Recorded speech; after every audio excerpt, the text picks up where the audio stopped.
Good afternoon, everybody. President Trump campaigned on the promise to secure our homeland and deport violent alien criminals from our communities. That is why the American people overwhelmingly reelected him back to this office, and it's why the American people defeated the Democrat Party in devastating fashion. Today, we have officially learned Democrat officials still refuse to accept the will of the American people. Maryland Democrat Senator Chris Van Hollen rushed to Dulles Airport this morning to fly to El Salvador, potentially using taxpayer dollars, to demand the release of deported, illegal, alien MS-13 terrorists. The Democrats and the media in this room have continually and wrongly labeled Kilmar Abrego Garcia as a Maryland father. There is no Maryland father. Let me reiterate.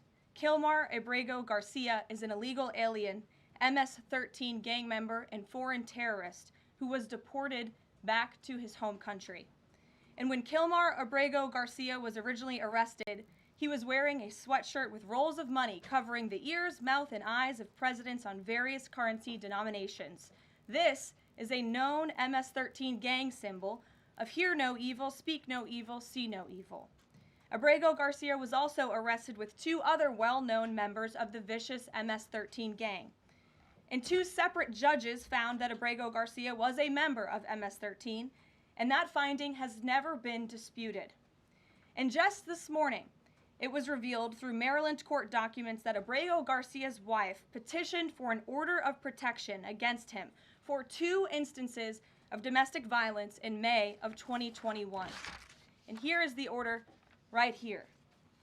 The court ordered that the respondent committed the following acts of abuse. Once in May of 2021, assault in any degree. And on May 4th of 2021, he punched and scratched his wife, ripped off her shirt, and grabbed and bruised her. This is from a court in Maryland. So not only are Democrats rushing to defend an illegal criminal foreign terrorist gang member, but also an apparent woman beater. To set all of that aside, the basic fact that he was illegally inside our country and had a lawful deportation order made him subject to removal back to his home country of El Salvador. And if he ever ends up back in the United States, he would immediately be deported again. Nothing will change the fact that Abrego Garcia will never be a Maryland father. He will never live in the United States of America again. And the United States Supreme Court ruled unanimously that the President of the United States and the Secretary of State could not be compelled to forcibly retrieve this citizen of El Salvador who is currently locked up in a maximum security prison in his home country due to his MS-13 membership. To remind the media and the Democrat Party, MS-13 are among the most vicious and dangerous individuals in this world. They pose a direct threat to the United States, El Salvador, and any other country who maintains basic law and order. MS-13 rapes innocent girls and women, runs sex trafficking operations, murders for sport, and terrorizes law-abiding people.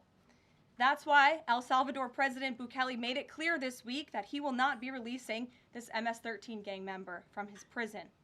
But that is not enough. All of that is not enough to stop the Democrat Party from their lies.